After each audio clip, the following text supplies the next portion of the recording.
I was working at a financial firm in New York City with a bunch of very smart people, and I had a brilliant boss I much admired.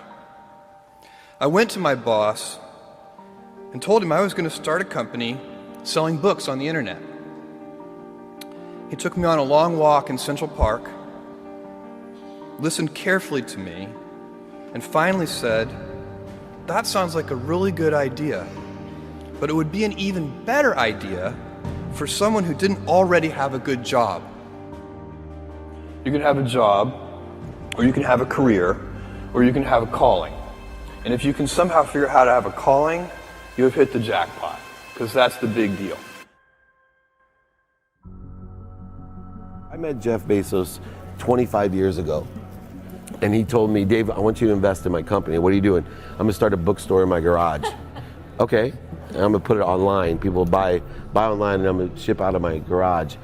But if you invest in me, Dave, someday I'm gonna be the richest man in the world. I'll do over $100 billion. First of all, there is no such thing as $100 billion 25 years ago. Statistically, there's no such thing. Countries didn't have 100, our national debt wasn't $100 billion. And this dude's telling me at 26 years old that he's gonna be the richest man in the world because he has a garage and the internet? That was his truth. No, but he did not know it, and neither did I. But the difference between him and I is I was laughing, scoffing, and jesting at him, and he was already applauding himself, going, at the right way, at the perfect time, I'm gonna make as much as I can as quickly. And I'm sitting there going, there's no way this is gonna be a big business.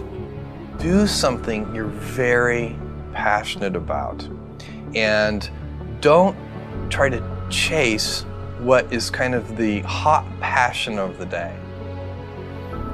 Seen in that light, it really was a difficult choice. But ultimately, I decided I had to give it a shot. I didn't think I'd regret trying and failing. And I suspected I would always be haunted by a decision to not try at all. After much consideration, I took the less safe path to follow my passion, and I'm proud of that choice. As a young boy, I had been a garage inventor.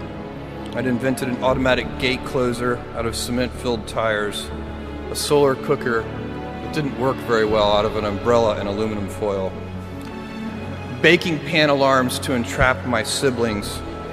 I'd always wanted to be an inventor, and she wanted me to follow my passion. There's a military phrase that I especially love, and it says, "Slow is smooth and smooth is fast." And I have seen that in every endeavor I've ever been in. That's the kind of thing that really allows you to make progress. You know, you get certain gifts in life and you want to take advantage of those, but I guess my advice on adversity and success would be to be proud not of your gifts, but of your hard work and your choices. So, you may be, the kinds of gifts you get in life, you might be really good at math. It might be really easy for you. That's a kind of gift. But practicing that math and taking it to the next step, that could be very challenging and hard and take a lot of sweat.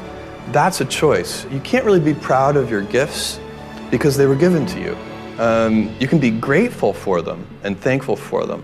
But your choices, you choose to work hard. You choose to do hard things. Those are choices that you can be proud of.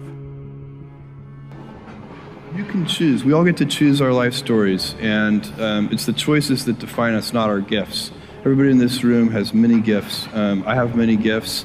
You can never be proud of your gifts because they're gifts. They were given to you. You might be tall, or you might be really good at math, or you might be extremely beautiful or handsome, or there are many gifts, and you can only be proud really of your choices because those are the things that you are acting on. And one of the most important choices that each of us has, and you know this just as well as I do, is you can choose a life of ease and comfort, or you can choose a life of service and adventure.